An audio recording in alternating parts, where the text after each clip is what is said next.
The judges each year have changed, so most years there's 2 or 3 who were there the previous year, but they sort of revolve in and out. There's a couple who've been there right from the start as well. But like Norman Evans, for example, yeah, he's great too. I mean, he's just so upfront and direct, you know. So that's the thing I appreciate most about him. I think too much of business has been constrained by appearances, and one of the things about New Zealand I like is I think we're breaking away from that faster than some other areas. Yeah, I've been dancing for 20 odd years now. And why do I like it? I like it because unlike other forms of dance, there's no correct way. You know, most dance, it's all like this and you've got to do the right thing. And rock and roll, as long as you're in time and what you're doing looks good. There's a lot of throws and stuff, a bit of village people. If you're doing disco, you'll be up like that.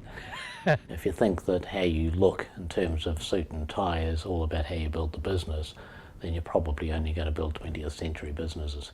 In a competition like this, what you really want is honesty and you know, constructive criticism. And so someone like Norman is never afraid to share his opinions. David was a guy who entered, was it 5 years ago?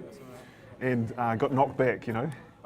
By Norman, it seems. Well, he blames Norman. My name's David Frame. 2006 I entered with an idea called the gas monitor. I got into the top 10, went to the Dragon's Den, but Norman Evans...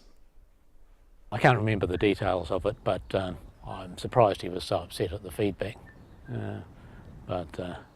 It was, I don't think I was particularly hard on him. I didn't win, but I thought, well, I'll show them.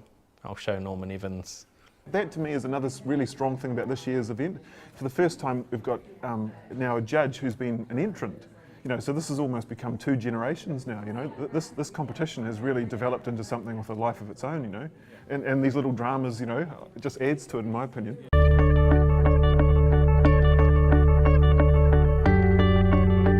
It's interesting this year because students are much more concerned about transformative ideas, that is really based on social innovation, and a great deal of goodwill. That's what I like about it. Yeah. I talked to my sister and she had young children and she sometimes found it hard to sort of get them to eat healthy food, and so I saw that as a problem, and so I just tried to find a way of solving it and making eating healthy food more fun. The coolest thing is seeing these really great students stand up with an idea of their own and pitch it with enthusiasm. It's real and it's pure, you know, and a lot of the ideas are really good, I reckon.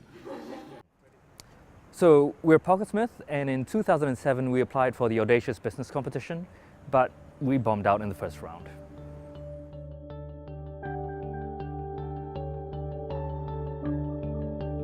I think having a structure and having a competition provides us with a goal with which to aspire to.